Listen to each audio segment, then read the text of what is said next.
Changement d'ambiance, seconde partie de cette édition. Cavaillon, Carpentras ou Avignon, choisissez votre prochaine destination et le guide s'occupera de vous faire découvrir le patrimoine juif qui s'y cache. En français, en anglais ou encore en hébreu, une initiative du comité régional du tourisme de la région Provence-Alpes-Côte d'Azur. Nous sommes avec Bruno James pour en parler. Bonjour. Bonjour. Merci de nous avoir rejoints ce matin. Alors avec ce guide qu'on montrera tout à l'heure plus en détail, votre objectif c'était de faire venir davantage d'Israéliens dans le sud de la France ou au contraire de guider ceux qui s'y trouvent déjà?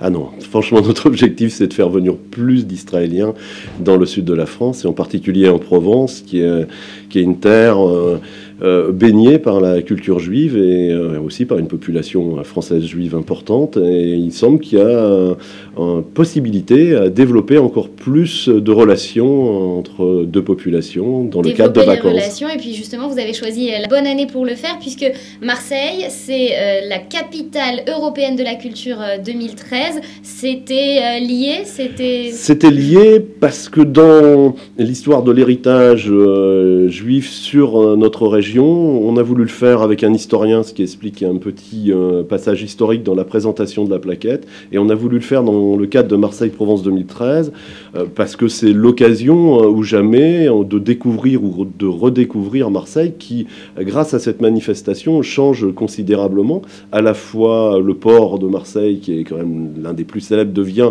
la place la plus grande d'Europe. Il a été transformé par Foster, donc c'est geste architectural qui est digne de ce nom.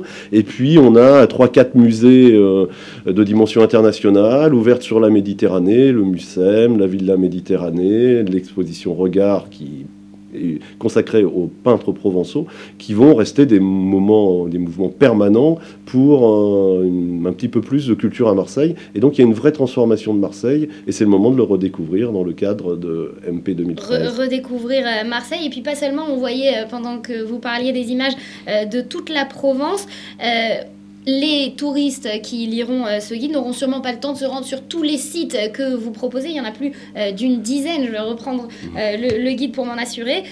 Lequel vous a particulièrement touché, vous qui êtes un spécialiste, un fin connaisseur de cette région? Oui, mais je ne suis pas un fin spécialiste de la culture juive. Donc il y a deux aspects, certainement. Celui qui voudra découvrir sa propre culture, ou en tout cas les traces de sa culture. Pour ça, moi, ce qui m'a le plus touché, c'est le camp des Milles, parce que, évidemment, c'est un camp de rétention et il marque une émotion plus forte à mon regard de non-juif, finalement, et c'est certainement le lieu le plus porteur d'émotion. Et sinon, je pense que l'aspect touristique est différent.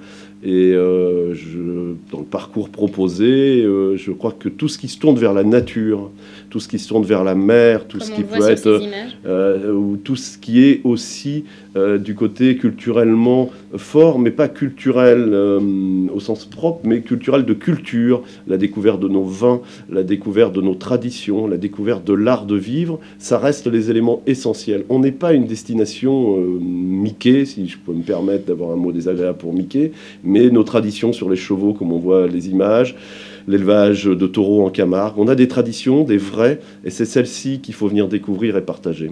Alors ces traditions, vous n'en êtes peut-être pas le spécialiste, mais vous avez travaillé avec Jules Farber, cet Américain spécialiste. Racontez-nous un petit peu comment ce travail s'est fait autour de ce guide. Mais ce qui est très étonnant, c'est Jules Farber nous raconte que dès la création de Marseille, qui est la plus vieille ville de France, 2600 ans avant Jésus-Christ, donc c'est l'une des premières villes, déjà les Phéniciens sont venus avec des marchands juifs, et à partir de cette premier acte, il raconte à travers tout le territoire comment la population juive a évolué. Il faut savoir que la Provence était une terre d'accueil plus favorable aux Juifs à l'époque, parce qu'elle n'était pas sous gouvernement du roi français. Très longtemps, jusqu'au XIVe siècle, on est resté indépendant. Donc il y avait une espèce d'accord assez...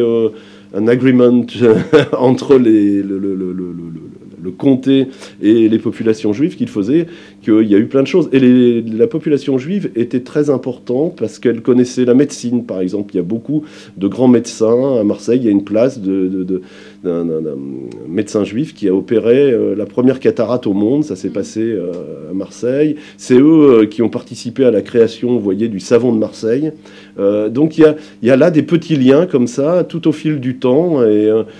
Et on ressent à travers cette histoire une présence importante et qu'on peut aussi, juste pour insister peut-être sur les papes, puisque je regardais avec vous l'actualité tout à l'heure, la fumée est noire mais elle sortira blanche. Je rappelle que dans notre région, Avignon a le palais des papes et que du XIIIe siècle, enfin de 1300 jusqu'à la fin de 1400, c'est-à-dire un siècle complet, c'était pas à Rome que le pape était, mais c'était à Avignon. Et les Juifs vivaient très très bien en accord avec la papauté. Et là aussi, c'est pour ça qu'il y a le Contint vénessin, qu'il y a Carpentras, avec la synagogue qui est certainement la plus belle d'Europe. Alors là, vous dressez un bilan idyllique, et il y a aussi des heures un peu plus sombres. Ah, mais il y a des heures beaucoup plus sombres, et même si à l'époque, il faut toujours les comparer à d'autres éléments, c'est-à-dire qu'en Provence, c'était nettement mieux que dans le reste de l'Europe. Ça ne veut pas dire que c'était idyllique. Le pape profitait un petit peu aussi de la population juive, qui étaient des marchands et qui avaient autorisation à prêter de l'argent.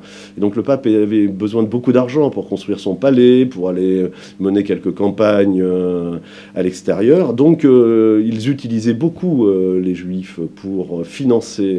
Le roi utilisait les Juifs pour financer les croisades, ce qui est quand même assez étonnant. Et c'est toute cette histoire donc qu'on peut revoir à travers ce guide, dont la première partie est consacrée complètement à l'histoire des Juifs dans la région. On peut se le procurer où, le guide ? On pourra se le procurer dans tous les agences de voyage israéliennes, en particulier sur Tel Aviv, où on va, dès cet après-midi et dans la semaine, passer les voir et distribuer notre petit plaquette. Distribuer les guides, donc en anglais, en français et en hébreu. Merci beaucoup d'avoir été avec nous ce matin.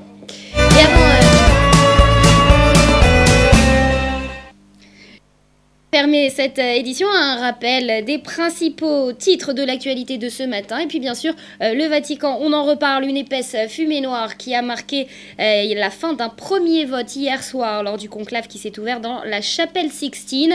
Signe qu'aucun pape n'a été pour le moment désigné pour succéder à Benoît XVI. La fumée noire a été accueillie par des exclamations de déception sur la place où des milliers de curieux et de fidèles s'étaient rassemblés pour attendre les résultats du scrutin.